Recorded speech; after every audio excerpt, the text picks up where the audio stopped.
नमस्कार, स्वागत है आपका डीबी लाइव ब्रेकिंग में। मैं हूं समीर आत्मज मिश्र और मेरे साथ हैं अमलेंदु उपाध्याय।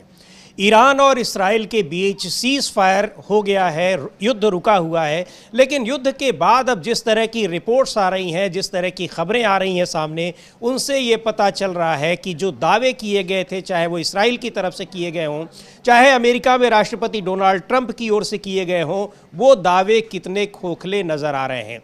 2 दिन पहले अभी रिपोर्ट आई कि किस तरीके से पेंटागन की, जो अमेरिका के रक्षा मंत्रालय का हेड ऑफिस है, उसकी एक खुफिया रिपोर्ट सामने आई जिसमें ईरान के परमाणु कार्यक्रम को किसी भी तरह के नुकसान न होने की बात कही गई थी, जबकि ट्रंप का दावा था कि उसको तहस नहस कर दिया गया है। और अब इसराइल से जो खबरें आ रही हैं, इसराइल में पहले ही दिन जब युद्ध की शुरुआत हुई थी, दावा किया गया था कि ईरान के कई परमाणु वैज्ञानिकों और कई कमांडरों को मार दिया गया है। उनमें से कई कमांडर अब ईरान में जो जीत का जश्न मनाया जा रहा है, उस जश्न में शामिल हो रहे हैं और उसमें दिखाई पड़ रहे हैं ये दावे। और दूसरी तरफ इसराइल की ओर से किसी तरह के नुकसान को बहुत कम करके दिखाया गया था, लेकिन अब जो नुकसान की तस्वीरें आ रही हैं वो दिखा रही हैं कि कितना भयावह ये युद्ध साबित हुआ है इसराइल के लिए। ताज़ा तरीन जो खबर आ रही है, ईरान के कई कमांडर्स, जो सेना के बड़े अधिकारी थे, उनके बारे में, जिनको दावा किया था इसराइल ने कि उनको मार गिराया गया है, जो हमला किया गया था ईरान के ऊपर परमाणु ठिकानों पर और सैन्य ठिकानों पर, उसमें दावे किए गए थे कि कम से कम वहां पर करीब 17 परमाणु वैज्ञानिकों को और कई सेना के कमांडरों को मार गिराया गया है। लेकिन अब उनमें से कई लोग जिनका नाम बताया गया था कि उनको मार गिराया गया, वो अब दिख रहे हैं वहाँ पर जो प्रदर्शन हो रहे हैं, जो रैलियाँ निकाली जा रही हैं, जो जीत का जश्न हो रहा है। अमलेंदु जी, ऐसे कौन से लोग हैं जिनके जो दिखाई पड़े हैं, दावा किया था? कम से कम 4 ऐसे कमांडर्स का नाम आ रहा है ईरान के, जिनको इसराइल ने दावा किया कि उनको मार दिया गया है, लेकिन अब वो बिल्कुल एक सार्वजनिक जगहों पर वो दिखाई पड़ रहे हैं। हाँ समीर जी, एक तो 24 जून की रात को जो तेहरान में मनाया गया एक सार्वजनिक तौर पे जश्न, आप उसको कह सकते हैं, या है, उसमें कुद्स फोर्स के कमांडर जो है ब्रिगेडियर इस्माइल कानी, वो सार्वजनिक तौर पर देखे गए। उस जश्न में शामिल होते हुए लोगों के बीच वो मौजूद थे और उनको मारने का दावा जो है वो इजराइल ने किया था कि 13 जून की जो उसने अटैक किया था, उसमें कमांडर इस्माइल कानी जो हैं वो मारे जा चुके हैं, लेकिन वो 24 तारीख को देखे गए। और वो सिर्फ ऐसा नहीं है कि कोई एक जगह से आया हो, कई टीवी चैनल ने उसको जारी किया। जो प्रेस टीवी, ईरान का सरकारी समाचार चैनल है, उसने इसको जारी किया। तस्नीम न्यूज़ एजेंसी है, उसने जारी किया। और अल जजीरा की जो अरबी चैनल है, उसने भी ये फुटेज जारी किया कि इस्माइल कानी जीवित हैं, वो तेहरान में शरीक हो रहे हैं उस जश्न में। दूसरा, एक ईरान के सशस्त्र बलों के chief of staff Abdul Rahim Mousavi, उनका भी ये था कि इनको जो है वो मार गिराया गया, लेकिन ये भी मालूम पड़ा कि वो मौसवी जो है वो भी जीवित हैं। और इसके साथ रक्षा मंत्री मोहम्मद रजा घराई आतिशान आश्तियानी, उनके बारे में भी ये कहा गया था कि उनकी भी जान चली गई है, लेकिन वो भी जो है जीवित हैं, ये खबर आई है। और यूरोपीय संघ के प्रतिबंधों के अनुसार मई 2025 में जो है उनकी भूमिका की पुष्टि होनी है, जो प्रतिबंध लगाए थे उसके अनुसार।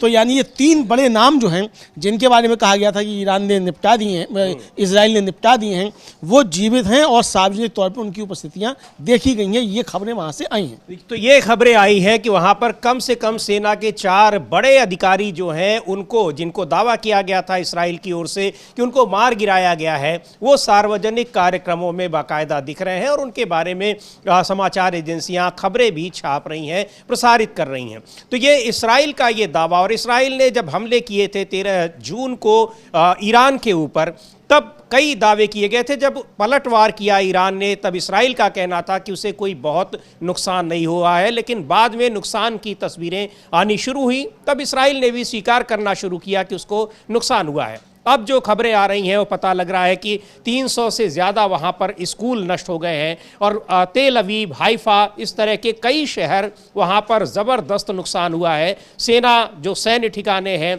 और वहाँ का गृह मंत्रालय है, और भी बहुत सारे जो सेनाएं और सशस्त्र बलों से जुड़े हुए संस्थान हैं, उनको नुकसान हुआ है, ये खबरें आ रही हैं। और इसराइल के तमाम दावों की पोल खुलती नजर आ रही है। बिल्कुल उसी तरह जिस तरह से कल ये खबर हम लोगों ने दी थी इसी कार्यक्रम में और बताया था कि पेंटागन की एक रिपोर्ट लीक हुई है, उसकी खुफिया रिपोर्ट, वो ये कह रही है कि जो डोनाल्ड ट्रंप का दावा है कि ईरान के परमाणु कार्यक्रम को पूरी तरह से तबाह कर दिया गया है, उसके जो परमाणु ठिकाने हैं, परमाणु संयंत्र हैं, उनको नष्ट कर दिया गया है। साफ तौर पर उस रिपोर्ट में कहा गया है कि किसी तरह का नुकसान नहीं हुआ है, केवल इमारतों को नुकसान हुआ है। परमाणु कार्यक्रम जस का तस है और कुछ ही समय के बाद यानी लगभग महीने भर बाद चाहे तो ईरान उन अपने परमाणु कार्यक्रम को फिर से स्टार्ट कर सकता है। ये पेंटागन की रिपोर्ट है। तो अमलेंदु जी, ये इसराइल और यानी बेंजामिन नेतन्याहू और डोनाल्ड ट्रंप, इन दोनों ही नेताओं की किस तरह से और उनके अपने देश की जो रिपोर्ट्स हैं उनके आधार पर इनके दावे गलत साबित हो रहे हैं। और डोनाल्ड ट्रंप से कई बार ये सवाल पूछे जा रहे हैं, वहाँ की मीडिया भी पूछ रहा है कि आखिर क्या तेहरान को यानी ईरान को हमने नष्ट कर दिया उसके परमाणु कार्यक्रमों को, उस पर क्या जवाब है। हालांकि कल ही डोनाल्ड ट्रंप ने बहुत तीखी प्रतिक्रिया इस पर दी थी, जो पेंटागन की रिपोर्ट थी उसको लेकर उन्होंने उन मीडिया हाउसेस की आलोचना की थी जिन्होंने इस खबर को प्रकाशित किया था और प्रसारित किया था। लेकिन ये पेंटागन की रिपोर्ट है, खुफिया रिपोर्ट है और वो लीक हो गई है, तो ये सारे सवाल उसके बाद से ही उठ रहे हैं। ये उन मीडिया हाउसेस की अपनी कोई रिपोर्ट नहीं है, अपनी कोई उनकी खबर या उन्होंने उसको वेरीफाई नहीं किया है। हाँ, बिल्कुल कोई वेरीफाई नहीं किया है। और जो पेंटागन की रिपोर्ट थी वो प्रकाशित हुई CNN और न्यूयॉर्क टाइम्स, दो वहाँ की जो प्रतिष्ठित कहे जाते हैं मतलब मीडिया आउटलेट्स हैं, वहाँ प्रकाशित हुई। और उसके बाद फिर ट्रंप जो थे पूरी तरीके से बौखलाते हुए दिखाई पड़े और ट्रंप ने उनको झूठा और फेक न्यूज़ का यानी क्या क्या वो कह दिया। और जो उनकी प्रेस सचिव हैं लेविट के, उन्होंने जो है कहा कि साहब ये जो है हारे हुए लोग हैं और ये ट्रंप को बदनाम करने के लिए इस तरह की खबरें फैला रहे हैं, ये उनकी तरफ से कहा गया। तो यानी घिरे हुए जो थे बहुत ज़्यादा नज़र आए डोनाल्ड ट्रंप। और उसके बाद उसको डोनाल्ड ट्रंप के ऊपर उसका असर भी देखा गया उन खबरों का कि जब वो जा रहे थे नाटो की बैठक में बातचीत करने के लिए, तो नाटो के लिए भी जाने क्या क्या उन्होंने सब कुछ कह दिया। और उसके बाद फिर ये लगने लगा कि शायद नाटो से अमेरिका बाहर निकल जाएगा, क्योंकि नाटो के भी कई देशों ने ईरान के ऊपर अमेरिकी हमले की जो थी वो आलोचना की थी। तो इसलिए उन्हें लगा कि अब ये नाटो भी बिखर जाएगा, लेकिन फिर वो नाटो ने उनके प्रस्ताव को स्वीकार कर लिया, तो वो खुशी खुशी लौट आए। अब जब लौट के आए हैं समीर जी घर अपने यानी व्हाइट हाउस जब लौट के आए हैं, तो बड़े मज़ेदार बात यह है कि जो व्हाइट हाउस है वो एक वीडियो जारी कर रहा है और वीडियो जारी करके कह रहा है कि डैडी घर आ गए हैं। अरे अरे डैडी, राष्ट्रपति डोनाल्ड जे ट्रंप ने नीदरलैंड के हेग में नाटो शिखर सम्मेलन में भाग लिया। और ये वीडियो जारी करके डैडीज होम करके उसने मतलब 1 मिनट का वीडियो है वो दिखाया। हम वो स्क्रीनशॉट व्हाइट हाउस का दिखा भी सकते हैं कि वो किसने किस तरीके से दिखाया है। तो लिखा हुआ है कि डैडीज होम, हे डैडी प्रेसिडेंट, ये देखिए ये जो विजुअल्स, ये स्क्रीनशॉट है, ये उसी का है जो व्हाइट हाउस की ओर से ट्वीट किया गया है। यानी बिल्कुल उस तरीके का है कि जैसे बहुत कोई जंग जीत कर वापस आए हों, घर लौटे हों, और ये इस तरीके का वो ट्वीट किया गया। लेकिन अपने ही घर में अपने ही मंत्रालय की रिपोर्ट के आधार पर घिरे नजर आ रहे हैं अमेरिका के राष्ट्रपति डोनाल्ड ट्रंप। जिस तरह से पेंटागन ने उनके तमाम जो उन्होंने क्लेम किया था, दावे किए थे, उसकी हवा निकाल कर रख दी है। ये इतना बड़ा ये मुद्दा था, इसको लेकर जब ईरान पर हमले हुए उसके परमाणु ठिकानों पर, डोनाल्ड ट्रंप ने न केवल सोशल मीडिया पर इसकी जानकारी दी, बल्कि कुछ ही देर बाद उन्होंने राष्ट्र के नाम संबोधन भी दिया और उसमें यह साफ तौर पर कहा कि ईरान के जो प्रमुख 3 परमाणु ठिकाने हैं, परमाणु संयंत्र हैं, उनको पूरी तरीके से ख़त्म कर दिया गया है और नष्ट कर दिया गया है। लेकिन वही पेंटागन की ये रिपोर्ट कह रही है कि कहीं कोई नुकसान नहीं हुआ है, वो पूरी तरह से सुरक्षित है, उसके परमाणु ठिकाने भी सुरक्षित हैं और परमाणु कार्यक्रम भी उसका अपनी गति से जारी है। थोड़ा बहुत उसमें अब डिले ज़रूर होगा, लेकिन उसमें कोई रुकावट नहीं आने वाली है, कोई नुकसान नहीं हुआ। हाँ बिल्कुल, ये नुकसान नहीं हुआ है, ये साफ तौर पे कहा गया है। और जो नुकसान हुआ भी है वो उसके ढांचागत जो संरचना है, मतलब ऊपर की जो चीज़ें हैं उनको नुकसान हुआ है, और जो उसकी यूरेनियम संवर्धन की इकाइयाँ थीं उनको किसी भी तरीके का नुकसान नहीं हुआ। CNN की रिपोर्ट में पेंटागन के हवाले से ही कहा कि जो सबसे ज़्यादा हल्ला मचाया जा रहा था कि साहब फोर्डो जो सबसे बड़ा उनका संयंत्र है उसे नुकसान हुआ, तो फोर्डो को तो कुछ भी नुकसान नहीं हुआ है, उसकी जो बाहरी संरचना है उसको भी नुकसान नहीं हुआ है। ये CNN ने अपनी अपनी रिपोर्ट में कहा। इसी पर ट्रंप जो थे बुरी तरीके से बौखलाए हुए दिखाई पड़ रहे थे कि वो एक तरीके से कहा जाए कि इस पर आ गए थे कि ये जो है मतलब झूठा फैला रहे हैं। ये CNN, न्यूयॉर्क टाइम्स, बाकायदा उन दो का नाम लेके उन्होंने और कुछ संपादकों और उनका लेके भी उन्होंने जो था वो ये आरोप लगाया। जी, तो उन्होंने आरोप लगाया और कहा ये फेक न्यूज़ ये मीडिया हाउसेस फैला रहे हैं और इसलिए फैला रहे हैं ताकि डोनाल्ड ट्रंप को बदनाम किया जा सके। और यहाँ तक कि उनके जो सलाहकार थे मध्य पूर्व के, उन्होंने तो बाकायदा ये उनको देशद्रोही तक बता दिया और कहा कि ये देशद्रोह जैसा काम कर रहे हैं। यानी जो पेंटागन की ही रिपोर्ट को उन्होंने प्रकाशित कर दिया, उन्होंने उस रिपोर्ट के बारे में जानकारी दे दी तो उनके ऊपर आरोप लगने लगे। लेकिन ये पेंटागन की रिपोर्ट है जो कि अमेरिकी रक्षा मंत्रालय का मुख्यालय है। और अब इस्राइल के भी तमाम दावे जो थे वो अब किस तरीके से धराशायी होते दिख रहे हैं वो साफ हो रहा है। उसने कई जो कमांडर थे यानी सेना के बड़े अधिकारी थे उनको मार गिराने का दावा किया था, लेकिन वो बहुत उनमें से कई जो सैन्य अधिकारी हैं वो बाकायदा ईरान में सार्वजनिक कार्यक्रमों में देखे जा रहे हैं। और बहुत सारे ईरान को लेकर कई दावे किए गए थे इस्राइल की ओर से भी, लेकिन आखिरकार इस्राइल और अमेरिका ने ही सीज़ फायर के लिए कोशिशें शुरू की और ईरान ने सीज़ फायर को लेकर कोई प्रतिक्रिया नहीं दी। लेकिन उसका ये कहना है कि अगर अमेरिका और इस्राइल की ओर से हमला नहीं होगा तो वो जवाबी कार्रवाई नहीं करेगा, क्योंकि उसने जवाबी कार्रवाई ही की है। अब इस्राइल और अमेरिका में बेंजामिन नेतन्याहू और डोनाल्ड ट्रंप के खिलाफ जिस तरह से वहाँ की जनता में आक्रोश दिख रहा है, ये सारी रिपोर्ट्स उस आक्रोश को और भी ज़्यादा बढ़ाने वाली हैं।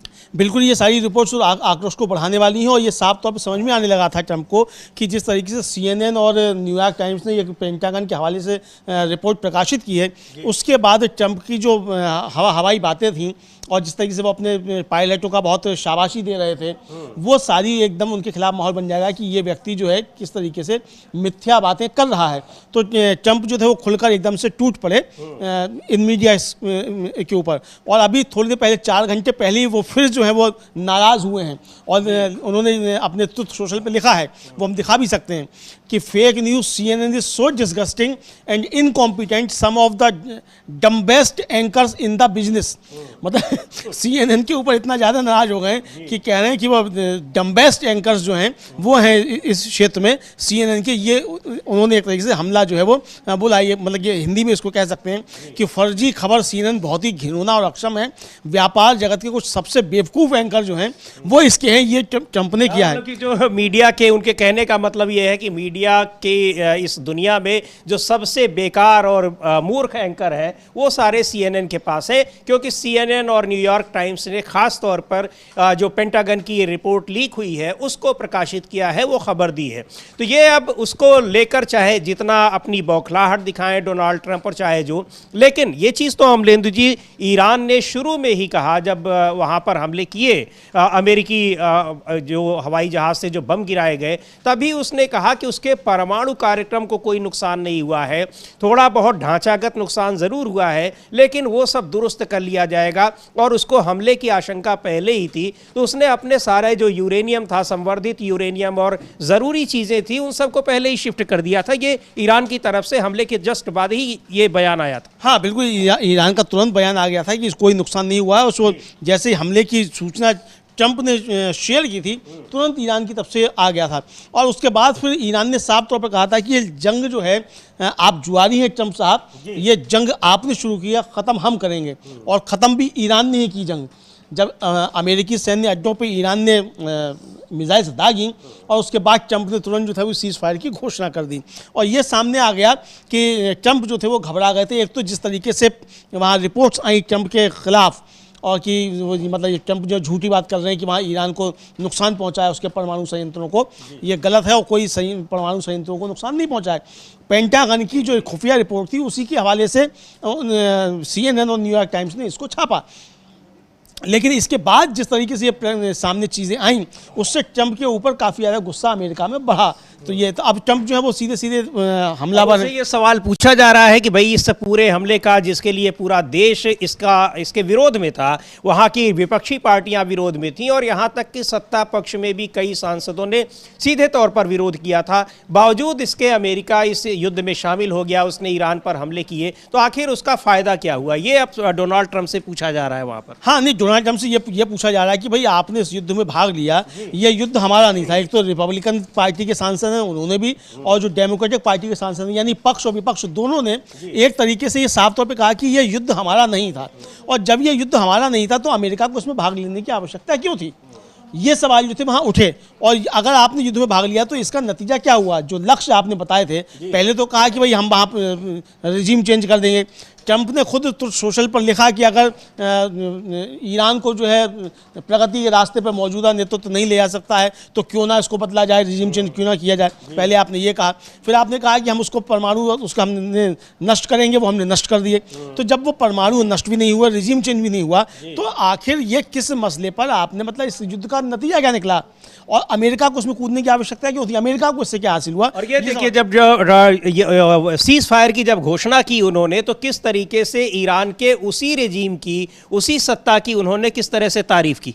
हाँ बिल्कुल, उसी की तारीफ की, और ये कहा कि भाई इन्होंने बड़े अच्छे मिसाइल बनाए, ये भी कहा, और फिर ईश्वर जो है उनको सब कुछ दे, ये सब जो है तरक्की करे, और मतलब ये ईरान को, इजराइल को, दोनों को ईश्वर आशीर्वाद दे, ये सब उन्होंने कहा। तो लेकिन उसका असर जो है वो क्या हुआ, उसके बाद ये देखने में आया कि ईरान की तरफ से साफ कहा गया कि हम तब रुकेंगे जब इजराइल रुकेगा, चूंकि हमला इजराइल ने शुरू किया है, तो इजराइल अगर रुकता है तो हम भी रुक जाएंगे। उसके बाद वही हुआ, और उसके बाद वहाँ जो थी वो जश्न मनाया गया। अब इसमें जो बड़ी खबर है समीर जी, वो ये है इस बड़ी खबर में कि जो 3 बड़े बताए जा रहे हैं सैन्य अधिकारी, वो वहाँ जो है वो मिले हैं, मतलब वो सार्वजनिक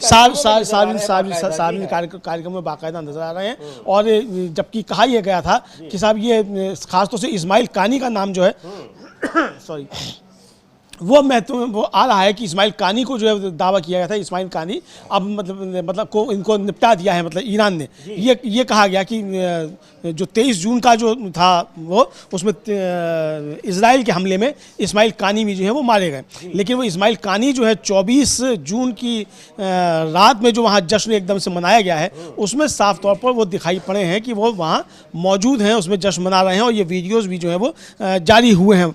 और ये वीडियो जो है अल जज़ीरा ने भी जारी किया है, प्रेस टीवी ने भी जारी किया है, और तस्नीम न्यूज़ एजेंसी उसने भी ये जारी किया है। कई तरफ से ये आई हैं सूचनाएं कि ये इस्माइल कानी जो है वो जीवित हैं। तो ये बातें सामने आई हैं समीर। तो ये बातें सामने आई हैं कि इस्राइल ने जो दावे किए थे कि उन्होंने ईरान के कई कमांडर्स को मार गिराया है, अब जिन कमांडर्स का नाम बताया जा रहा था उनमें से कई लोग बाकायदा वहाँ के जो जीत का जश्न मन रहा है वहाँ शामिल हो रहे हैं। तो अब इस इस्राइल के इस दावे को लेकर भी सवाल उठ रहे हैं कि क्या जो जानकारियां या जो क्लेम किया गया था ईरान को हुए नुकसान का, वो उसी तरीके से वो दावे भी उनका खोखले साबित हो रहे हैं जिस तरह से डोनाल्ड ट्रंप का ये दावा कि उन्होंने ईरान के परमाणु कार्यक्रमों को पूरी तरह से तहस नहस कर दिया है।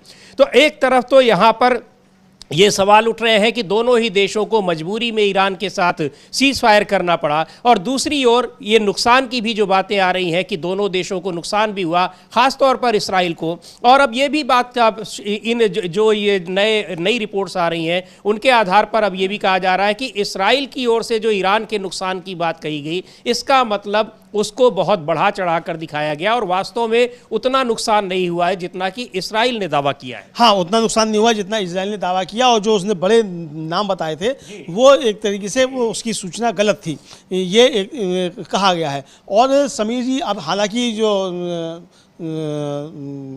ईरान है उसने ये स्वीकार किया, उसका जो प्रेस टीवी है उसने ये स्वीकार किया है कि उसके एक परमाणु वैज्ञानिक जो हैं सेदिगी सबर, उनके परिवार के 11 सदस्यों की मौत जो थी वो हुई है ईरान के हमले में।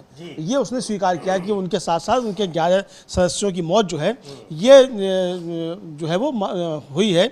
और ये जो ईरान इजराइल का युद्ध विराम लागू हुआ उससे कुछ समय पहले जो है ये हुआ था। तो ये हमला जो है कैस्पियन सागर के पास उत्तरी ईरान के शहर अस्तानेह अशरफी में हुआ था।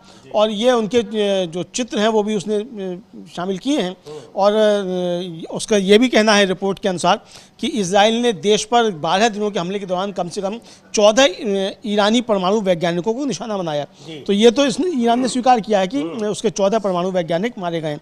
लेकिन जिन इस्माइल कानी के बारे में सबसे ज़्यादा कहा जा रहा था कि वो सबसे प्रमुख जो है कुछ कमांडर फोर्स के चीफ जो हैं उनको इजराइल ने मार गिराया है, वो जो है वो जीवित हैं और दिखे हैं तेहरान में जश्न मनाते हुए जनता के बीच में। जी बिल्कुल। तो ईरान में जो जनता वहाँ के आज जीत का जश्न मना रही है उसमें वो ईरान के सेना के वो कमांडर्स भी दिखाई पड़ रहे हैं जिनके लिए दावा किया था इस्राइल ने कि उनको मार गिराया गया है हमलों में।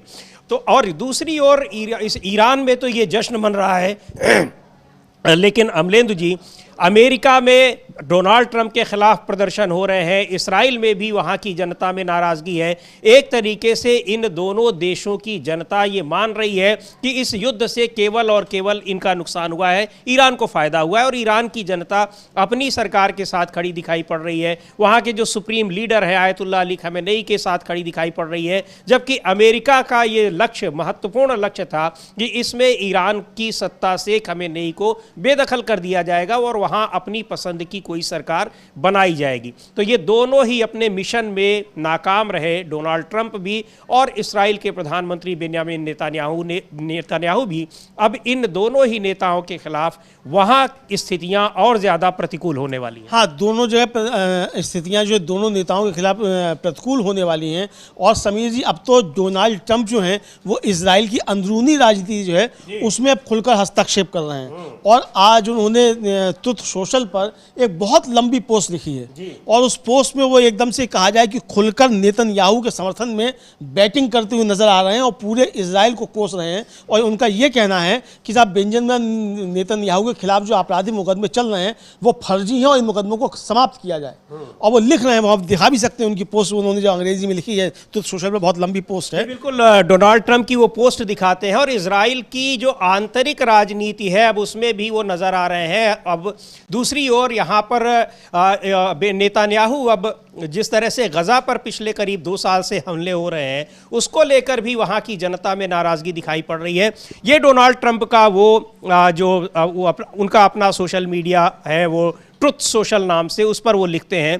इसमें ये लिख रहे हैं कि मुझे ये सुनकर झटका लगा कि इस्राइल राज्य जिसने अभी अभी इतिहास में अपने सबसे महान क्षणों में से एक का अनुभव किया है और जिसका नेतृत्व नेतन्याहू कर रहे हैं, अपने महान युद्धकालीन प्रधानमंत्री के खिलाफ अपनी हास्यास्पद विच हंट जारी रखे हुए है। और इस्राइल की न्याय प्रणाली में एक अमेरिकी राष्ट्रपति द्वारा हस्तक्षेप तब हुआ जब नेतन्याहू की जिरह जो इस महीने की शुरुआत में शुरू हुई थी।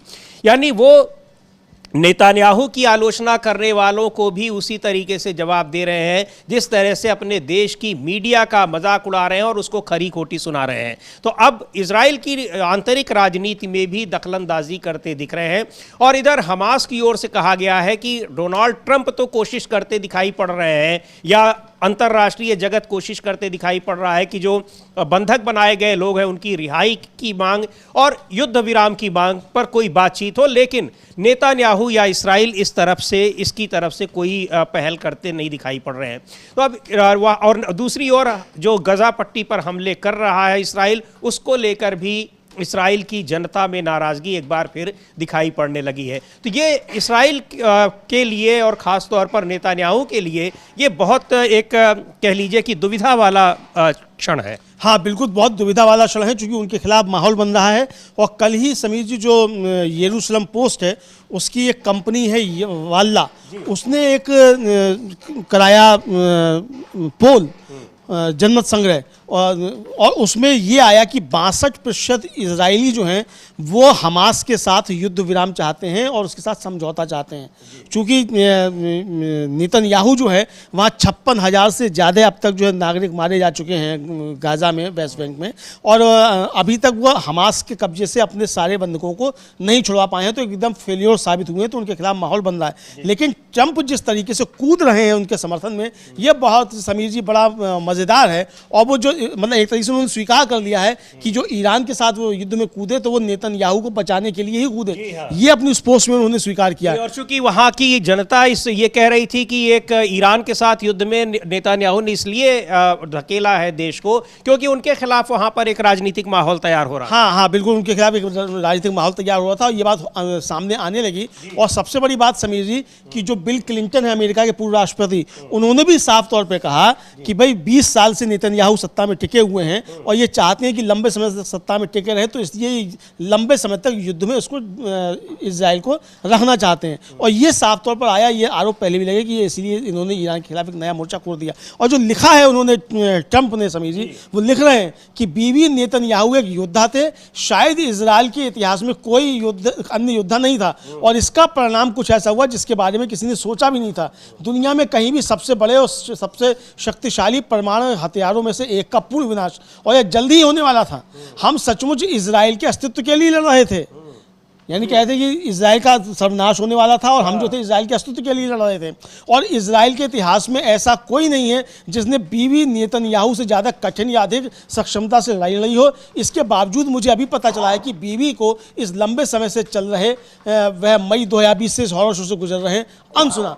और ये आगे लिखा है कि ये पहली बार है जब किसी मौजूदा इजरायली प्रधानमंत्री पर मुकदमा चलाया जा रहा है और सोमवार को अदालत में उन्हें बुलाया गया है, जो राजनीतिक रूप से प्रेरित मामला है। इसी सोमवार को उनकी पेशी होनी है अदालत में। अब देखना यह कि सोमवार को पेशी से बचने के लिए अब कहाँ नया मोर्चा इजराइल खोलता है। हालांकि बुरी तरह पिटा है इजराइल ईरान से, तो कमर टूटी हुई है, लेकिन फिर भी चूंकि सत्ता में बने रहना है नेतन्याहू को, तो वो कहाँ नया मोर्चा खोलते हैं सोमवार से पहले ये देखना होगा। जी बिल्कुल, नेतन्याहू बुरी तरीके से फंसे हुए हैं और अमेरिका के राष्ट्रपति डोनाल्ड ट्रंप जिस तरह से अब उनके समर्थन में वहां की घरेलू राजनीति में भी उतर आए हैं, वो उसके लिए इस्राइल के लिए भी एक उसको बहुत अच्छा नहीं कहा जाएगा, क्योंकि वहां की जनता नेतन्याहू के खिलाफ है। ईरान युद्ध को लेकर भी और उससे पहले जिस तरह से गजा पर वो हमले कर रहे हैं और हमास के साथ जो लड़ाई हो रही है पिछले करीब 2 साल से, और दूसरी ओर खुद डोनाल्ड ट्रंप अपने देश में घिरे नजर आ रहे हैं, क्योंकि वहां की जनता भी उनके खिलाफ है। उनके तमाम जो उन्होंने नीतिगत फैसले लिए हैं और ख़ास तौर पर अभी हाल ही में जिस तरह से ईरान के खिलाफ उन्होंने युद्ध छेड़ दिया, और दूसरी ओर इस युद्ध को छेड़ने के बाद जिस तरह से सीज फायर को मजबूर हुए हैं इस्राइल और अमेरिका दोनों ही, इससे इन दोनों देशों के भीतर भी ज़बरदस्त नाराज़गी है कि आपने इतना बड़ा अभियान चलाया लेकिन वो मिशन पूरी तरह से नाकाम रहा।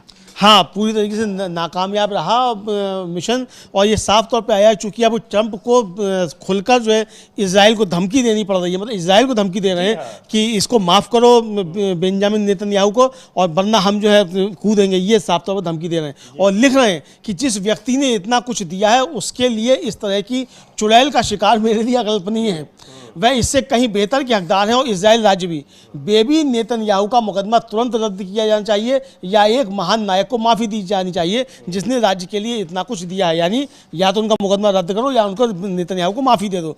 शायद ऐसा कोई नहीं है जिसे मैं जानता हूँ जो बेबी नेतन्याहू की तुलना में संयुक्त राज्य अमेरिका के राष्ट्रपति MI के साथ बेहतर तालमेल में काम कर सकता था।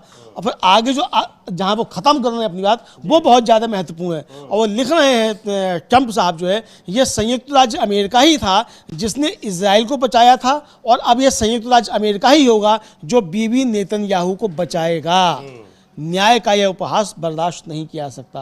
यानी साफ तौर पर कह रहे हैं कि अगर उनको सजा दी गई नेतन्याहू को, तो नेतन्याहू को अमेरिका आगे बचाएगा। यानी तख्ता पलट अब जो है वो अमेरिका जो है वो अभी तो करा रहा था ईरान में, लेकिन अब ईरान में नहीं तख्ता पलट कराएगा इजराइल में। ये एक तरीके से संकेत मिल सकते हैं दुनिया में क्या होने जा रहा है ये मालूम पड़ेगा। और ये भी बता रहे हैं कि इस्राइल का जो कुछ भी अस्तित्व रहा वो अमेरिका के ही कारण रहा। उसमें जो अभी तक जो बातें होती थी कि इस्राइल केवल अमेरिका के दम पर इतना उछलता है उस इलाके में, लेकिन अब उसी बात को डोनाल्ड ट्रंप साफ तौर पर कह रहे हैं। नेतन्याहू के ये पक्ष में जरूर जा रही होगी बात, लेकिन इस्राइल के आम लोगों की क्या प्रतिक्रिया होगी ये जानना बहुत महत्वपूर्ण है। बिल्कुल बिल्कुल, आम लोगों की जो प्रतिक्रिया होगी, और ये वैसे भी अल्पमत के प्रधानमंत्री हैं नेतन्याहू और उनके खिलाफ काफ़ी ज़्यादा माहौल है। लेकिन अब जिस तरीके से खुलकर नेतन्याहू के समर्थन में दिखाई पड़ रहे हैं ट्रंप, और साफ तौर पर कह रहे हैं कि या तो उनको माफ़ी दो या मुकदमा ख़त्म करो, वरना हमने इजराइल को बचाया, हम नेतन्याहू को भी बचाएंगे। और उपहास, न्याय का उपहास बर्दाश्त नहीं किया जाएगा। यानी नेतन्याहू को सजा जो है वो मतलब वो स्वीकार नहीं की जाएगी। चूँकि समीर जी, नेतन्याहू के 2 सहयोगी जो हैं पहले ही गिरफ्तार किए जा चुके हैं और गिरफ्तारी नेतन्याहू की भी होनी है। हो सकता है सोमवार को अदालत से ही जेल भेज दिए जाए नेतन्याहू, ये भी हो सकता है। तो उससे पहले ही वहाँ की न्यायपालिका को धमकाने का काम जो है वो ट्रंप साहब कर रहे हैं कि हम इसको, मतलब हमने इजराइल को बचाया और नेतन्याहू को भी बचाएंगे, ये साफ तौर पर कहते हुए सुने जा रहे हैं। तो ये अब एक अलग एक मोर्चा खुल गया है कि किस तरह से अमेरिका के राष्ट्रपति डोनाल्ड ट्रंप सीधे तौर पर नेतन्याहू के बचाव में आ गए हैं, और जबकि वहां पर उनकी अदालत में सुनवाई होनी है, वहां की अदालत पर दबाव डाल रहे हैं कि नेतन्याहू को माफ़ी दी जाए, उनके खिलाफ कोई मुकदमा ना चलाया जाए। और नेतन्याहू का जिस तरह से इस्राइल में अपने देश में विरोध हो रहा है, तो विरोध करने वालों को किस तरह की धमकी दे रहे हैं डोनाल्ड ट्रंप, वो भी बहुत महत्वपूर्ण है। निश्चित तौर पर इसकी एक तीखी प्रतिक्रिया होगी।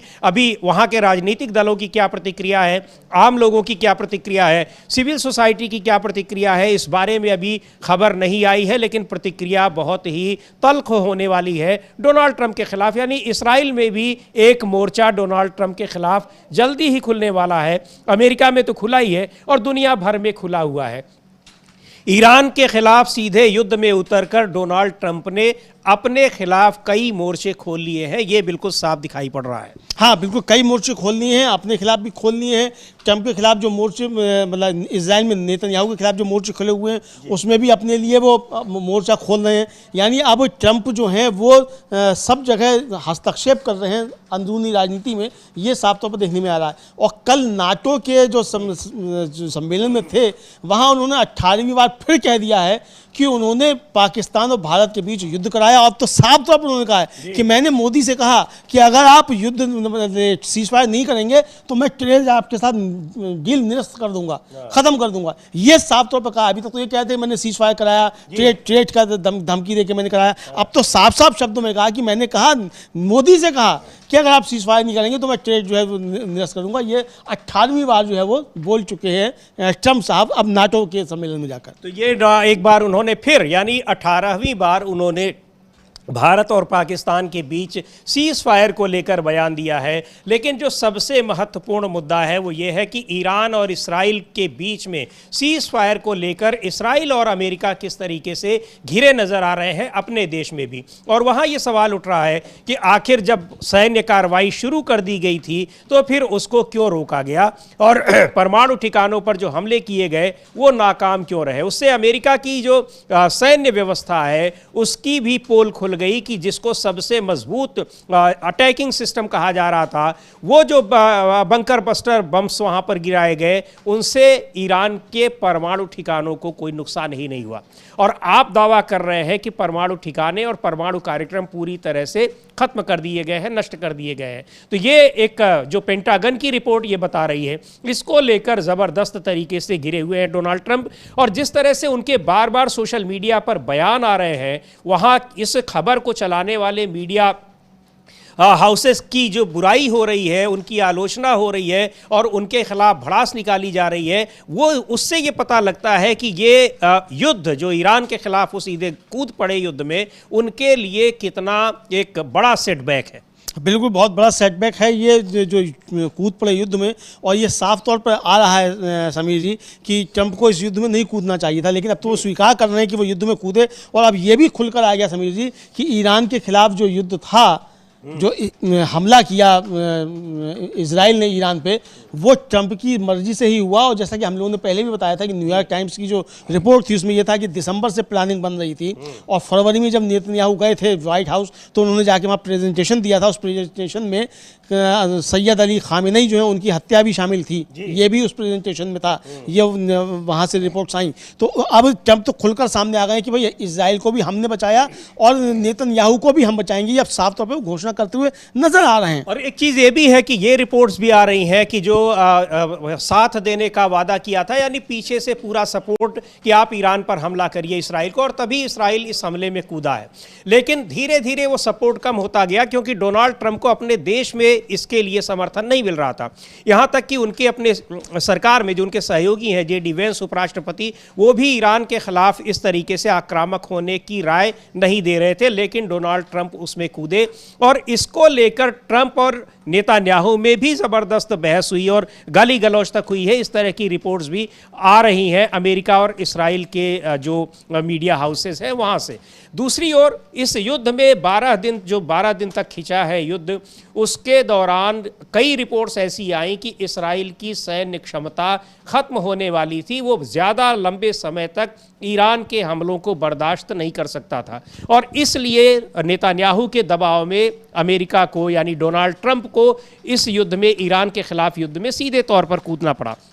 लेकिन आखिरकार उन्होंने खुद भी रुके और इसराइल को भी रुकने के लिए उन्होंने तैयार कर लिया। हाँ बिल्कुल, इसराइल को भी तैयार कर लिया और खुद भी रुके, और दूसरी बात कि अब उन्होंने स्वीकार भी कर लिया कि वो युद्ध में कूदे, और क्यों कूदे, तो इसराइल को बचाने के लिए कूदे और नेतन्याहू को बचाने के लिए कूदे। तो और अब वो ये भी दावा कर रहे हैं कि अब वो इसराइल और हमास के बीच जो है सीज फायर कराएंगे, ये भी कह रहे हैं। तो इसका मतलब समझिए कि वो अब नेतन्याहू को बचाने के लिए अब हमास के साथ समझौता कराएंगे, ये इसका। और ये आपको मतलब जानकारी होगी कि हमास का जो स्थापना हुई उसके पीछे भी इजराइल और अमेरिका ही थे, क्योंकि वहाँ फिलिस्तीनी लेबर जो है मतलब लिबरेशन ऑर्गेनाइजेशन PLO जिसको कहा जाता था, जिसके नेता यासिर अराफात थे, उनको चुनौती देने के लिए जो समूह जो है मतलब जो एक तरह से कहा जाए कि उग्रवादी समूह जिसको कह सकते हैं आप, मतलब मिलिशिया जो जिस तरीके से वो तैयार कराया गया था हमास, तो वो यासिर अराफात को नुकसान पहुंचाने के लिए हमास की जो थी वो गठन किया गया था, उसके पीछे अमेरिका और इजराइल थे। तो अब क्या अमेरिका अपने पुराने संबंधों का हवाला देकर हमास और इजराइल के बीच कोई समझौता कराएगा, चूंकि हमास जो है वो पकड़ से बाहर जा चुका है और चूंकि ठीक है स्थापना आपने कराई, लेकिन अब जब वो अपने एक कॉज के लिए लड़ रहे हैं तो उस कॉज के सामने नेतन्याहू क्यों आ रहा है? बिल्कुल। तो ये अब सवाल उठ रहा है। तो नेतन्याहू से जो झगड़ा है तो क्या अब ये रोक लगवाएंगे ट्रंप इसको? ये आने वाला समय बताएगा, लेकिन फिलहाल जो वो घोषणा कर रहे हैं कि इसको भी वो सीज फायर कराएंगे और फिर उनकी जो लिस्ट है नोबेल पुरस्कार की शांति स्थापित करने के लिए, उसमें शायद एक सीज फायर और जुड़ जाएगा। ये बिल्कुल एक सीज फायर और जुड़ जाएगा हमास और इसराइल के बीच, अगर वो सीज फायर करा लेते हैं। लेकिन अब ये सीज फायर होता है या नहीं होता है, अभी ताज़ा तरीन हमास की ओर से दावा किया गया है कि वहाँ पर ये खबरें आ रही हैं कि गजा पट्टी पर फिर से इसराइल का हमला हुआ है। कई लोगों की जान गई है, इस दौरान भी जान गई है जिस दौरान ईरान के साथ उसका युद्ध हो रहा था। लेकिन हमास के ताज़ा हमले में इसराइल के भी कई सैनिकों की जान जाने की खबर है। अमलेंदु जी, बताया जा रहा है कि कम से कम 7 सैनिकों की जान गई है इस हमास के ताज़ा हमले में इसराइल का। कल ही जो हमला हुआ है उसमें 7 की जान गई है, और वो हमास का जो उनका जो गाड़ी थी इनकी इसराइल की सैनिकों की, वो एक विस्फोटक भरे उससे जाके टकरा गई, ये हुआ। लेकिन इस बीच खबरें जो वहाँ से आ रही हैं वो बहुत भयावह खबरें हैं समीर जी, कही जा सकती हैं। एक तो ये बताया जा रहा है कि पुलिस की मौजूदगी, मतलब पुलिस के साथ लेकर इजराइल के कुछ जो उग्रपंथी समूह हैं उन्होंने वहाँ कई हमले किए हैं जी फिलिस्तीनी बस्तियों पे। हाँ। ये भी सामने आया है। तो अब ये देखते हैं कि मतलब किस तरीके से आगे वहाँ बढ़ रहा है और तनाव किस तरीके से वहाँ बढ़ रहा है, ये सब चीज़ें सामने आ रही हैं। तो ये बहुत सारी रिपोर्ट्स अब इस युद्ध के बाद, यानी युद्ध रुकने के बाद, सीज फायर के बाद कई ऐसी रिपोर्ट्स आ रही हैं जो इसराइल और अमेरिका के तमाम जो दावे थे उनका पर्दाफाश करती दिखाई पड़ रही हैं। इसराइल ने कहा कि हमने कई कमांडरों को मार दिया ईरान के, लेकिन वो कमांडर जिनको मारने का दावा इसराइल की ओर से किया गया वो अब दिखाई पड़ रहे हैं ईरान में जिस तरीके से जश्न मनाया जा रहा है इस जीत का, वो जीत जो उन्होंने इसराइल के खिलाफ हासिल की है और अमेरिका के खिलाफ हासिल की है, ये वहाँ के लोगों का, आम जनता का ऐसा मानना है। दूसरी ओर इसराइल और अमेरिका में आम जनता अपनी सरकारों के, अपने जो उसके राष्ट्राध्यक्ष हैं उनके खिलाफ नज़र आ रही है, क्योंकि डोनाल्ड ट्रंप के खिलाफ पूरे अमेरिका में प्रदर्शन हो रहे हैं और इधर नेतान्याहू के खिलाफ भी वहाँ पर माहौल बन रहा है। और नेतान्याहू कानूनी पचड़े में भी उलझे दिखाई पड़ रहे हैं, जिसमें उनका डोनाल्ड ट्रंप का साथ मिल रहा है और एक तरीके से वो इस्राएल की जनता को धमकाने की कोशिश कर रहे हैं कि उसको नेतान्याहू के खिलाफ नहीं जाना चाहिए। इससे तो जो उनका जो लगातार वो ट्वीट कर रहे हैं उससे यही साफ पता चलता है अमलेंदु जी। हाँ बिल्कुल, यही साफ पता चलता है कि मतलब वो इस्राएल के लोगों को धमका रहे हैं कि ये जो एक तरीके से कहा जाए कि मतलब उनका जो प्यादा है नेतन्याहू, उसके खिलाफ मत जाओ, जो अल्पमत का प्रधानमंत्री है, इसके खिलाफ जाओगे तो हम इस्राएल को भी तबाह कर देंगे। शायद ये धमकी देना चाहते हो ट्रंप, इस तरीके की साथ नहीं आएंगे, इस्राएल हमारी ही बदौलत जो कुछ है उसका अस्तित्व है, हमने बचाया है, वरना ईरान तुमको मार के फिट कर देता, ये सब बताने की शायद कोशिश कर रहे हो। तो लेकिन अब वो खुलकर सामने आ गए हैं, ये साफ तौर पर देखने में आ रहा है समीर जी। लेकिन इस बीच एक बड़ी खबर जो है समीर जी, वो भारत से भी है, उस पर मुझे लगता है चर्चा थोड़ी सी कर ली जाए। और खबर यह है कि चुनाव आयोग के ऊपर जो आरोप लगाए थे कांग्रेस ने, चुनाव आयोग ने उसका जवाब दिया था। उसके जवाब में जो कांग्रेस का ईगल ग्रुप है, जो कि कानूनी लड़ाई लड़ने के लिए बनाया गया है, उसने एक विस्तृत जो है वो जवाब लिखा है इसको चुनाव आयोग को। और चुनाव आयोग को जो है वो साफ तौर पे उसने कहा है कि भाई आपका जो आपने हमको जवाब दिए हैं ये सब ठीक ठाक नहीं है और हम इसको मांग करते हैं कि आप हमको इसकी वीडियो वगैरह दें, ये सब उन्होंने कहा है। तो वो पत्र जो है हम दिखा भी सकते हैं वो कि क्या क्या वो पत्र है। और ये इसने लिखा है समीर जी कि उसमें जो उल्लेख की गई है जो बातें, वो महत्वपूर्ण बातें ये हैं कि मई 2024 के लोकसभा चुनाव और नवंबर 2024 के विधानसभा चुनाव के बीच मतदाताओं की संख्या में अचानक और अस्पष्टीकृत वृद्धि दर्ज की गई है। यह वृद्धि पिछले 5 वर्षों में हुई कुल वृद्धि से अलग है, जिससे सांख्यिकीय विसंगति का संदेह पैदा होता है। शाम 5 बजे के बाद मतदान प्रतिशत में अप्रत्याशित उछाल भी एक बड़ी चिंता के रूप में चिन्हित किया गया है। और फिर इस ईगल ग्रुप ने चुनाव आयोग से यह आग्रह किया है कि वह महाराष्ट्र और हरियाणा के मतदान दिवस की वीडियो फुटेज और महाराष्ट्र की मतदाता सूचियों की मशीन पठनीय डिजिटल प्रति तत्काल प्रदान करे। चूंकि चुनाव आयोग का कहना यह है कि हमने तो सारे पार्टियों को मतदाता सूची दे दी थी, लेकिन वो मशीन रीडेबल डिजिटल कॉपी नहीं थी। और मशीन रीडेबल जो डिजिटल कॉपी इसलिए मांगी जा रही है कि जो डुप्लीकेसी है उसको पकड़ा जा सके। और मशीन रीडेबल अगर डिजिटल कॉपी नहीं होगी तो उसको नहीं पकड़ा जा सकेगा।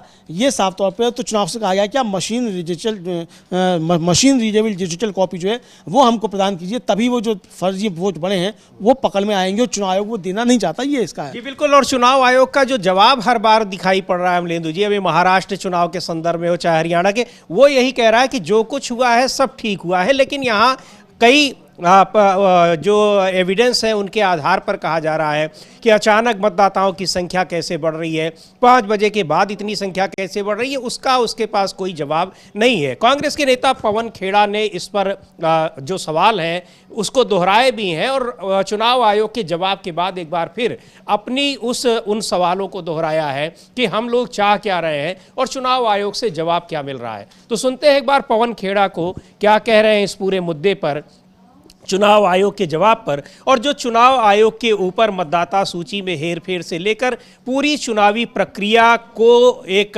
तरीके से डैमेज करने की, हैक करने की जो कोशिश की गई है उस पर उन्होंने क्या सवाल उठाए हैं। सुन लेते हैं पवन खेड़ा को क्या कह रहे हैं। हम तो लगातार कर रहे हैं, 2024 के दिसंबर से कर रहे हैं। Digital machine readable voters list Maharashtra की लोकसभा चुनाव वाली और digital machine readable voters list Maharashtra के विधानसभा चुनाव वाली। पहले तो ये 2 लिस्टें चाहिए हमें। इन दोनों चुनावों के बीच 5 महीने का फासला था। इस 5 महीने में 40 लाख नए वोट जुड़े हैं। इसलिए आप हमें पहले डिजिटल मशीन रीडेबल लिस्ट दे दीजिए। नंबर 2, हमें वीडियो फुटेज दीजिए महाराष्ट्र के विधानसभा चुनाव की, हमें वीडियो फुटेज दीजिए हरियाणा के विधानसभा चुनाव की। हम आने को तैयार हैं। उसके बाद अब एक सचिव स्तर का अधिकारी leader of opposition Rahul Gandhi ji को चिट्ठी लिखता है। वो कहता है आइए, क्या चाय पीने आना है हमें या शेरो शायरी सुनने आना है हमें? हमें आप ये सारे आंकड़े दे दीजिए, जो हम 2 चीजें मांग रहे हैं वो दे दीजिए, फिर आएंगे, चाय भी पियेंगे, शेरो शायरी भी सुन लेंगे। सर आपने एक बात ये कही कि सचिव स्तर के अधिकारी तो क्या चाहते हैं? तो ये पवन खेड़ा का ये कहना है कि हमारी पहले जो हमारे सवाल हैं उनके जवाब दे दिए जाएं, उसके बाद फिर हम आएंगे। और शेर व शायरी सुनने की बात कर रहे हैं कि शेर व शायरी भी सुनेंगे अमलेंदु जी। हाँ, शेर व शायरी सुनेंगे, ये कह रहे हैं। हालांकि शेर व शायरी करने वाले पुराने वाले जा चुके हैं, लेकिन जो नए वाले आए हैं वो शायद शेर व शायरी करने वाले से ज़्यादा गंभीर और महीन जो है वो मालूम पड़ते हैं, क्योंकि वो तो शेर व शायरी करके जो थे बहुत कुछ अपना उगल भी देते थे, मगर नए वाले तो बिल्कुल खामोश हैं, चुप्पा हैं और काम उसी तरीके से करते हुए दिखाई पड़ रहे हैं जिस तरीके से पहले वाले करते थे। तो अब इनको लेकर ये सवाल उठाएं। लेकिन इस बीच जो है समीर जी, जो नेशनल टेस्टिंग एजेंसी है जो नीट का एग्ज़ाम कराती है, उसको लेकर बहुत सारे आरोप लग रहे हैं।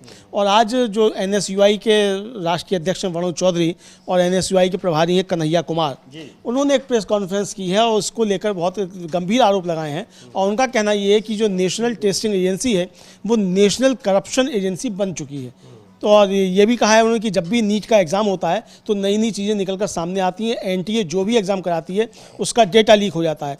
अब CBI ने एक FIR की है जिसमें कुछ लोग गिरफ्तार भी हुए। इस FIR में OMR शीट की बात हुई है, जिससे लेकर पैसे बदलने की बात आ रही है।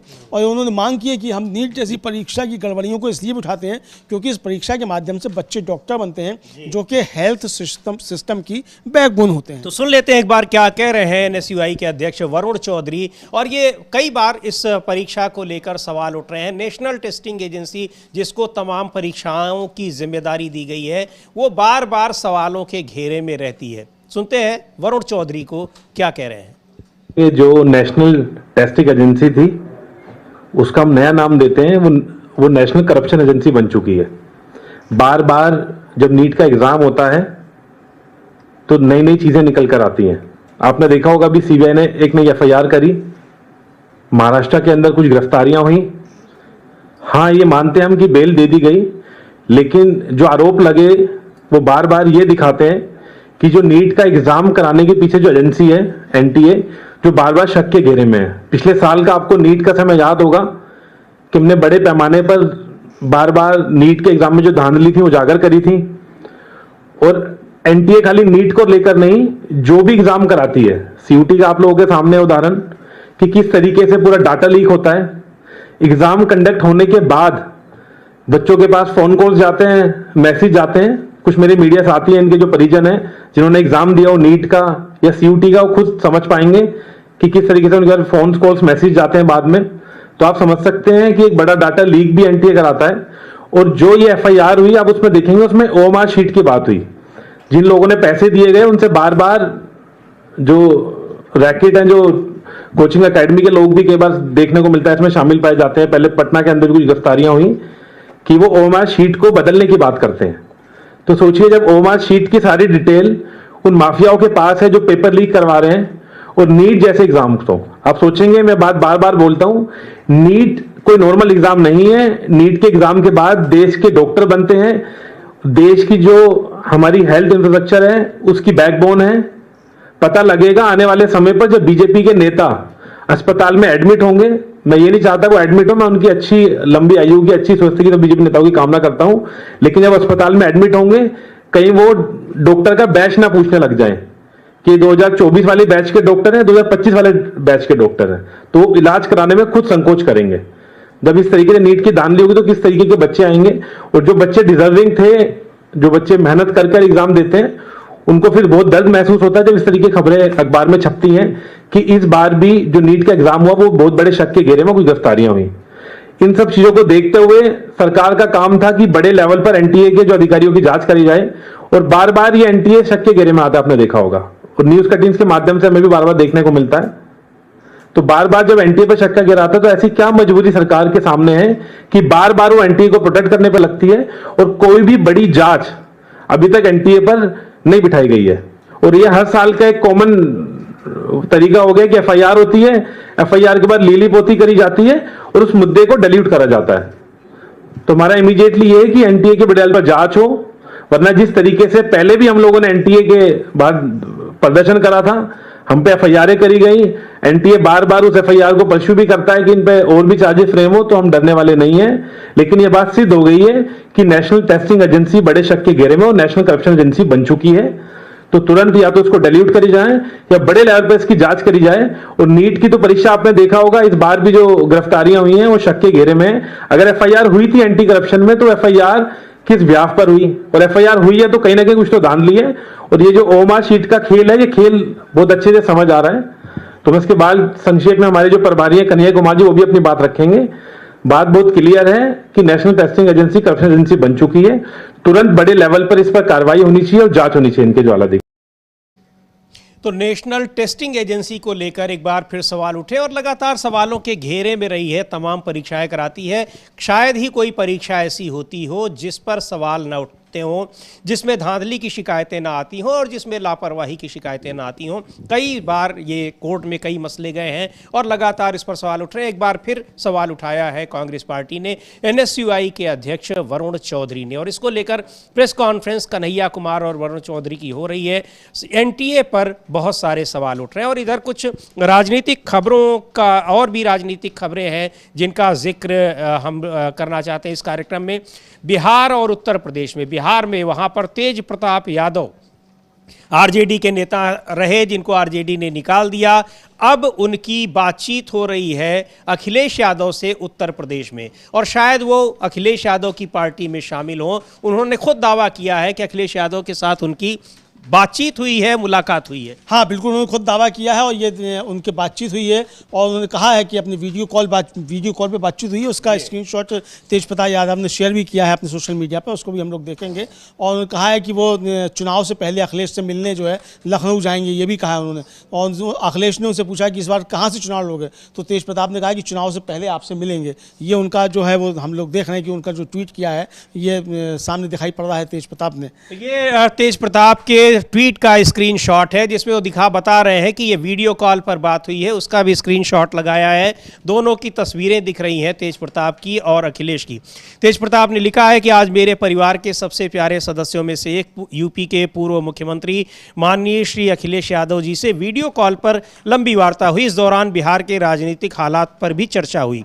अखिलेश जी हमेशा से ही मेरे दिल के काफ़ी करीब रहे हैं और आज जब मेरा हालचाल लेने के लिए उनका अचानक से कॉल आया तो ऐसा लगा जैसे मैं अपने इस लड़ाई में अकेला नहीं हूँ।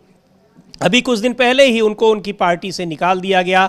उनके पिता लालू यादव ने ही कहा कि 6 साल के लिए निष्कासित कर दिए गए हैं। लालू यादव एक बार फिर पार्टी के राष्ट्रीय अध्यक्ष बन गए हैं और तेज प्रताप अपना राजनीतिक भविष्य ढूंढ रहे हैं समाजवादी पार्टी में अखिलेश यादव के पास। हाँ बिल्कुल, आप देख रहे हैं, या हो सकता है कि ये अखिलेश यादव ने भी सोचा हो कि इनको कहीं और जाएं तो उससे बेहतर है कि इंडिया गठबंधन इधर ही रखा जाए। फिर जब समाजवादी पार्टी की तरफ से लड़ेंगे तो अब समाजवादी पार्टी की तरफ से वोट देने मतलब टिकट देने से लालू प्रसाद यादव थोड़ी रोक लेंगे। भाई ठीक है, उनका जो है आपने परिवार से निकाल दिया तो आपका काम हो गया, परिवार से आपने निकाल दिया।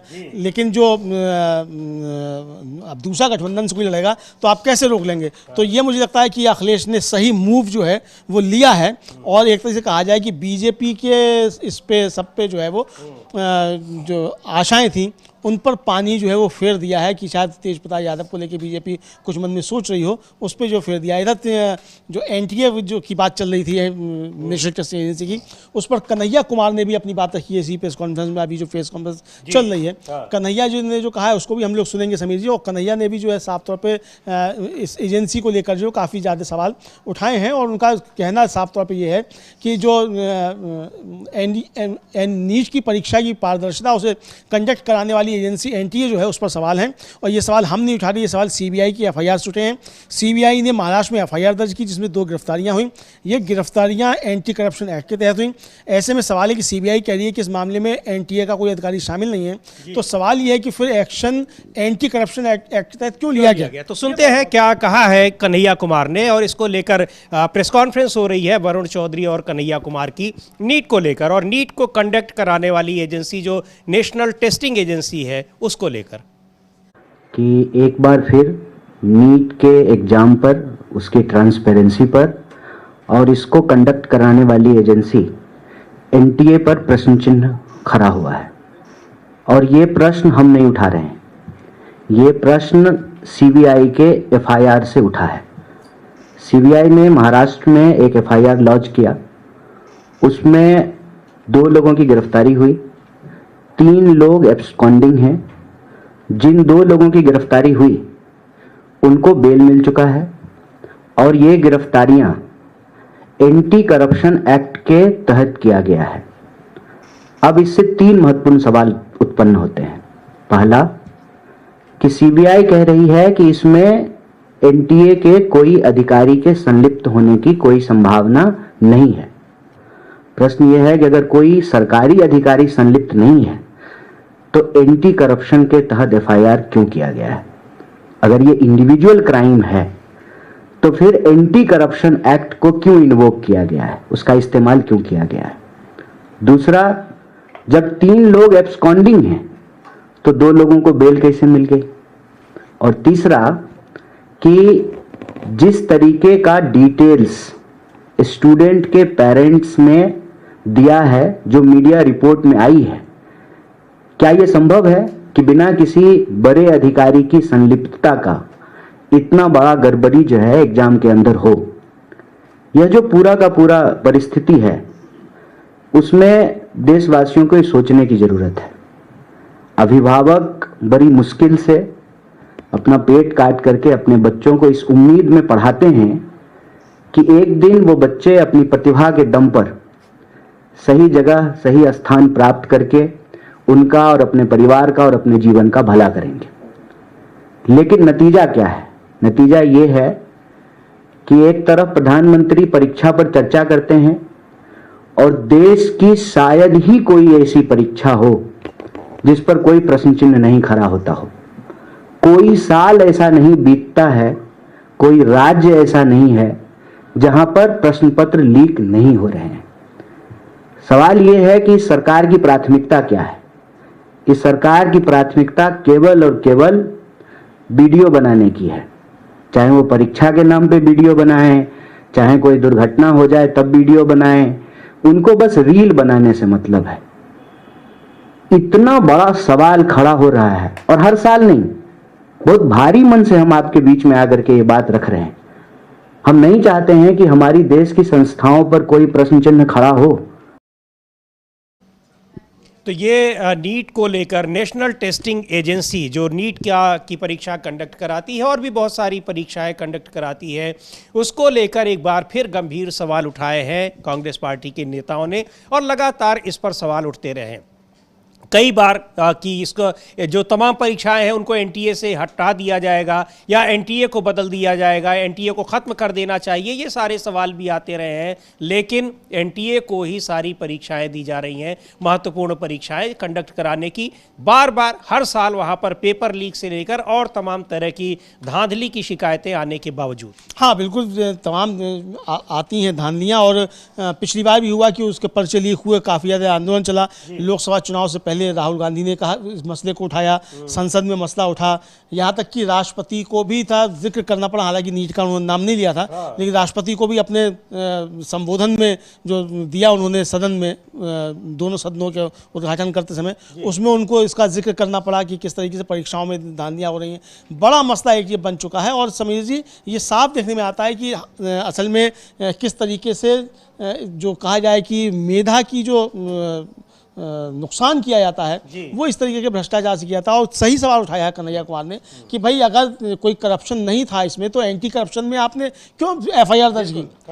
ये तो सीबीआई ने एफआईआर जो दर्ज किया उसी से मालूम पड़ता है कि करप्शन हुआ, और फिर आप कह रहे हैं कि करप्शन नहीं हुआ। तो यानी वही कि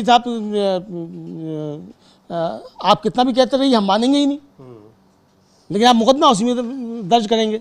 तो ये बहुत सवाल जो आज जिस तरीके से एनएसयूआई ने और ये प्रेस कॉन्फ्रेंस कि आप हर बार धांधली हो रही है, मुकदमे दर्ज हो रहे हैं, लेकिन उन मुकदमों में फिर सजा क्या हो रही है, उसको किस तरीके से उसकी पैरवी कैसी हो रही है? हाँ बिल्कुल, पैरवी कैसे हो रही है ये साफ तौर पर पूछा जा सकता है कि इससे पैरवी इसकी क्या कर रही है। इसका मतलब कि अगर आप कह रहे हैं कि इसमें भ्रष्टाचार नहीं हुआ तो आपने खाना पूर्ति के लिए एफआईआर दर्ज कर लिया, फिर धीरे धीरे मामला सुलटा दिया जाएगा, ये भी आरोप लग सकते हैं। तो लेकिन इसकी जांच कायदे से होनी चाहिए और ये सरकार की जिम्मेदारी बनती है कि अगर कोई सरकार में बैठा हुआ व्यक्ति अगर इसमें कोई शामिल नहीं है तो सरकार इसकी कायदे से जांच कराए और ये नुकसान जो छात्रों का होता है उसको रोका जाए। जी बिल्कुल। और ईरान से अमलेंदु जी, एक ये भी जो अभी हम लोग चर्चा कर रहे थे अमेरिका में कि पेंटागन की रिपोर्ट आई है और उसको CNN और न्यूयॉर्क टाइम्स ने जैसे अखबारों ने इसको प्रकाशित किया है, प्रसारित किया है, उसको लेकर अब जहाँ पर जो व्हाइट हाउस के प्रवक्ता है उनका भी एक बयान आया है और वो कह रहे हैं कि वो दावा बिल्कुल सही है जो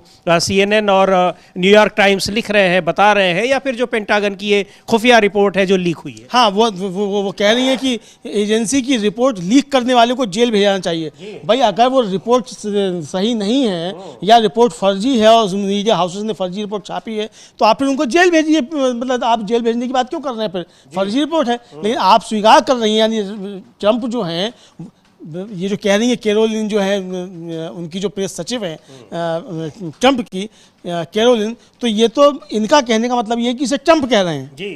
तो आप साफ तौर पे स्वीकार कर रहे हैं कि भाई जिसने लीक किया उसको जेल भेजा जाना चाहिए। तो इसका मतलब रिपोर्ट सही थी। तो आपने खुद स्वीकार कर लिया एक तरीके से कि ईरान का कुछ नहीं बिगड़ा है जी। और आप फिर जो नेतन्याहू के समर्थन में पोस्ट लिख रहे हैं उससे भी साफ जाहिर होता है कि ईरान का कुछ नहीं बिगड़ा है और आप जो थे इजराइल को बचाने के लिए, खासतौर से नेतन्याहू को बचाने के लिए आप कूदे। तो इसके पीछे मुख्य कारण जो था वो यही था कि नेतन्याहू को बचाना था। तो ये साफ तौर पे समझ में आ रहा है।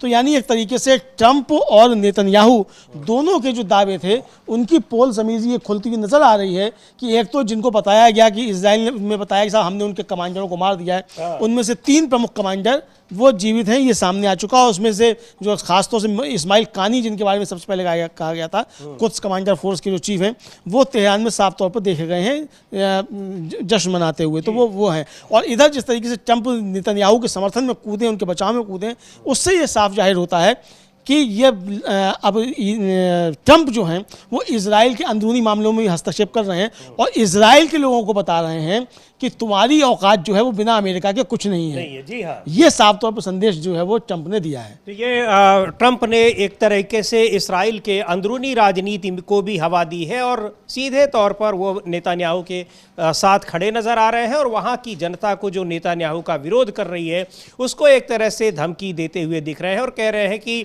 वहाँ, बल्कि वहाँ की अदालत को भी, जिस पर जो सुनवाई होनी है सोमवार को नेतन्याहू के खिलाफ, उसको भी एक तरह से धमका रहे हैं कि नेतन्याहू के खिलाफ कोई कार्रवाई नहीं होनी चाहिए, उनको सज़ा नहीं होनी चाहिए, उनको माफ़ी दी जानी चाहिए।